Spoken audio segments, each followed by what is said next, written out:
बिस्मिल्लाहिर्रहमानिर्रहीम। मैं मोहम्मद रिज़वान आप सबको वायरम सीरीज़ में खुश आमदीद कहता हूँ।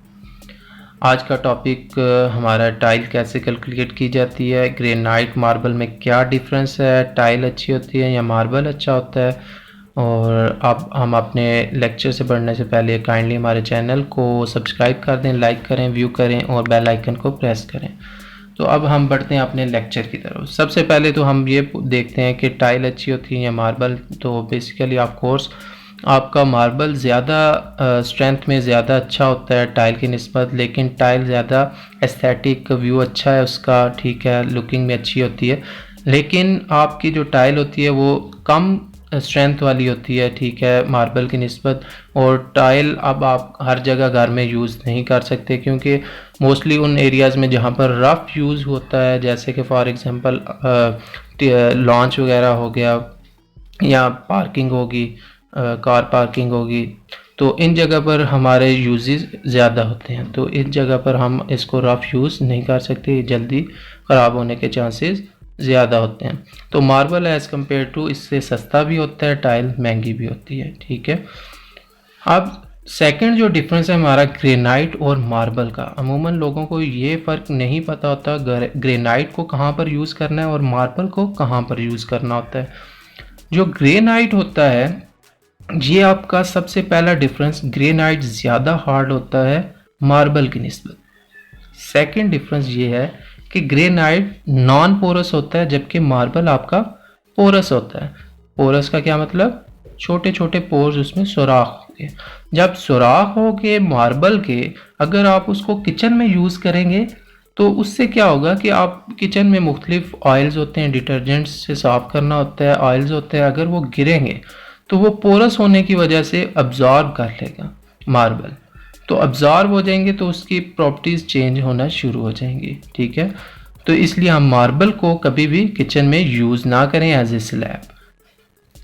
जबकि आप ग्रेनाइट होगा वो नॉन पोरस होगा, उसको आप यूज़ करें ग्रेनाइट को स्लैब के तौर पर किचन में, क्योंकि वो नॉन पोरस होता है, उसमें छोटे छोटे पोर्स ना होने के बराबर होते हैं। अगर कोई चीज़ ऊपर गिर भी जाती है तो वो उसमें सोख नहीं होगी, जज़ब नहीं होगी, आप इजीली किसी भी मटेरियल से उसको साफ कर सकते हैं।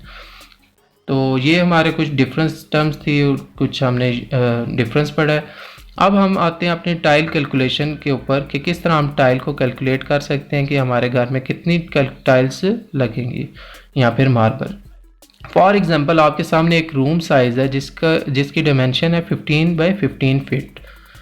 अब एरिया ऑफ सबसे पहले आपने मालूम करना होता है कि आपका जो रिक्वायर्ड है, जहाँ पर आपने मार्बल या टाइल लगानी है, कितना एरिया है। एरिया फाइंड करने का फार्मूला होता है length into weight multiply by, क्योंकि एरिया 2 डायमेंशन होता है।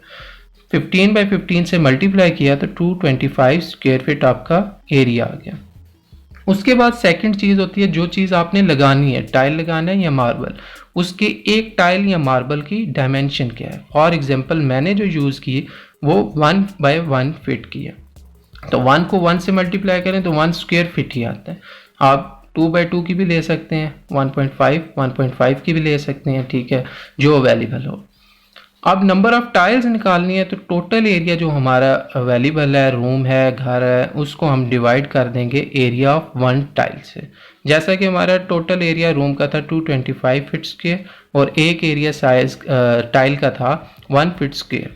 फीट स्क्वायर से कट जाएगा तो टोटल हमारे पास डिवाइड करके 225 ही आएगा। तो इसका मतलब हुआ कि इस रूम के लिए 1 बाई 1 वाली जो टाइल होगी उसके 225 पीसेस लगेंगे।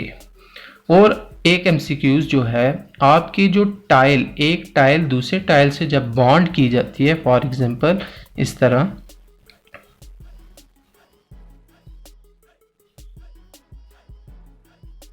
आपस में इनका जॉइंट का कितना साइज होना चाहिए, स्पेसर इसको बेसिकली कहते हैं कि स्पेसर कितना होना चाहिए। तो ये 2 से 2.5 mm का स्पेसर होना चाहिए। ये जो जॉइंट बीच में टाइल्स, दो टाइल्स के दरमियान जो जॉइंट है, ये 2 से लेके 2.5 mm तक का स्पेसर होना चाहिए। आप जितनी टाइल्स आएंगे इसमें अराउंड अबाउट 5% वेस्टेज भी डाल दें। टाइल्स कुछ टूट जाती हैं, कुछ क्रैक होती हैं, तो उनको हम यूज़ नहीं करते। तो अराउंड अबाउट 235 टाइल्स हमारी इसमें यूज़ होंगी। Thank you for watching.